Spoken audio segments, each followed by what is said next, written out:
വയലുകളിൽ മഞ്ഞുരുകുന്ന ഈ പുലർവേളയിൽ നമ്മുടെ ഗ്രാമം ഉണരുകയാണ്.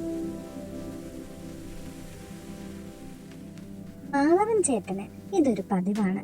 തന്റെ പഴയ സൈക്കിളും കൂട്ടി ഒരു യാത്ര.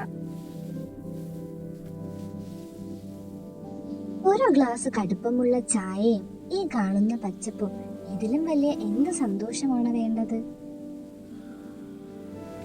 വേഗതയേറിയ ലോകത്തോട് മാധവൻ ചേട്ടന് ഒന്നും പറയാനില്ല.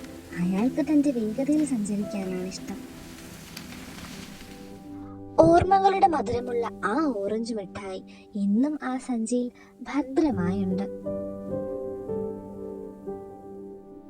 അങ്ങ് ദൂരെ മീര തന്റെ സ്വപ്നങ്ങളിലേക്ക് ഇറങ്ങാൻ ഒരുങ്ങുകയാണ്. ഉള്ളിൽ അല്പം പേടിയും ഒത്തിരി പ്രതീക്ഷകളുമായി. പഠിച്ച സർട്ടിഫിക്കറ്റുകൾ എല്ലാം കയ്യിലുണ്ട്. പക്ഷെ ആത്മവിശ്വാസം എവിടെയോ നഷ്ടപ്പെട്ടതുപോലെ.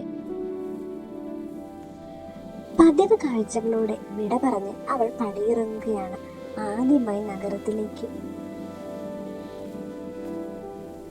നമുക്ക് പരിചിതമായ ഈ വഴികൾക്ക് നമ്മളെ ധൈര്യപ്പെടുത്താൻ ഒരു പ്രത്യേക കഴിവുണ്ട്. ബസ് വൈകുന്നത് നേരത്തെ അറിയിച്ചിരുന്നെങ്കിൽ കാത്തിരിപ്പിന് ദൈർഘ്യം കൂടുകയാണ്. അപ്പോഴാണ് മാധവൻ ചേട്ടൻ അവിടേക്ക് വരുന്നത്. ഒരു പഴയ സൈക്കിളിൽ ഒത്തിരി അനുഭവങ്ങളുമായി. അയാളുടെ സൈക്കിളിന്റെ ശബ്ദം പോലും ആ പാലത്തിന് അത്രമേൽ പരിചിതമാണ്.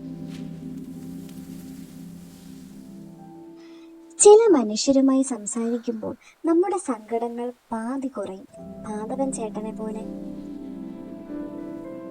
തന്റെ ഭയത്തെയും ആശങ്കകളെയും കുറിച്ച് അവൾ തുറന്നു പറഞ്ഞു.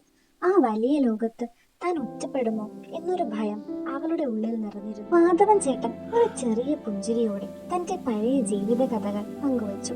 അനുഭവങ്ങളുടെ ഒരു വലിയ പുസ്തകം അവരുടെ മുന്നിൽ തുറക്കുന്നത്. അപ്പോഴാണ് തന്റെ പഴയ സഞ്ചിയിൽ നിന്നും അയാൾ ആ ചെറിയ നിധി പുറത്തെടുത്തത്. ഒരു പഴയ ഓറഞ്ച് മിഠായി. അതൊരു മധുരപലഹാരം മാത്രമല്ല, ഓർമ്മകളുടെ ഒരു കരുത്തായിരുന്നു. ആ മിഠായിയുടെ മധുരം അവളുടെ മുഖത്തും പടർന്നു. ഭയം മങ്ങി തുടങ്ങി. അതിനൊപ്പം ഒരു പുതിയ പ്രതീക്ഷ അവളിൽ നിറഞ്ഞു.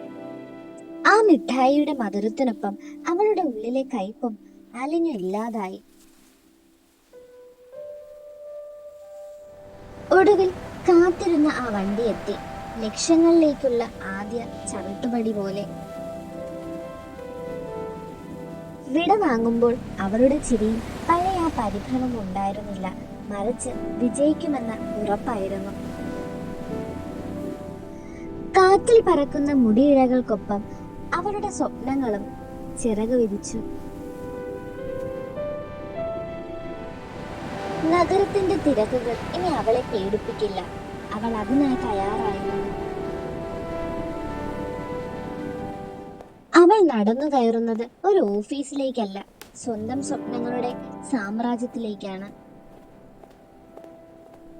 ചോദ്യങ്ങൾ ഓരോന്നും അവളുടെ ആത്മവിശ്വാസത്തിന് മുന്നിൽ വഴിമാറി. ആ ചെറിയ മിഠായി നൽകിയ മധുരം അവളുടെ വാക്കുകളിലും ഉണ്ടായിരുന്നു. തിരികെ ആ പഴയ പാലത്തിലെത്തുമ്പോൾ അവൾ തനിച്ചായിരുന്നില്ല. കയ്യിലൊരു പുതിയ ജീവിതവും മനസ്സിൽ മാധവൻ ചേട്ടനോടുമുള്ള നന്ദിയും ഉണ്ടായിരുന്നു.